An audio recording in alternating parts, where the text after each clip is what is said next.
2025 সাল এরকম দিন আসলে দেখতে চাইনি, কিন্তু যেহেতু আমি একজন নারী, আমি নির্মাতা সেটা অন্য ব্যাপার, বাট আমি আজকে কিন্তু নারী হিসেবে দাঁড়িয়েছি।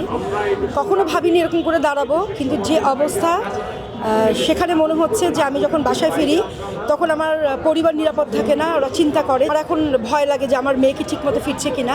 এবং এই ছোট ছোট শিশুগুলো মনে হয় সবগুলোই আমার সন্তান। আগে যেমন নারীরা ধর্ষিত হতো বা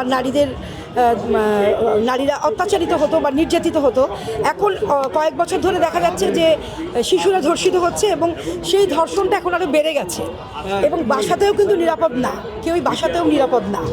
তো সেই জায়গা থেকে আমার মনে হয়েছে যে মাননীয় উপদেষ্টা যারা আছেন তাদের কাছে আমার নিজের জন্য কোনো চাওয়া নাই, কিন্তু আমার দেশের জন্য, আমার দেশের ছোট ছোট শিশুদের জন্য, সমস্ত নারীদের জন্য আমার একটাই চাওয়া, যারা ধর্ষণ করছেন এবং প্রমাণিত হচ্ছে তাদের যে সর্বোচ্চ শাস্তি দেওয়ার এখনই সময়, তাহলেই আসলে এই ধর্ষণটা কমে যাবে।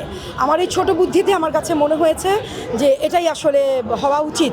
তাহলে আসলে সমস্ত শিশুরা বাসায় নিরাপদ থাকবে, রাস্তায় নিরাপদ থাকবে, আমরা যারা বাইরে কাজ করি তারা আমরা শান্তিতে এবং নিরাপদ চলাফেরা করতে পারবো। এর প্রতি আমরা সবাই সহনশীল এবং আমরা শ্রদ্ধাশীল।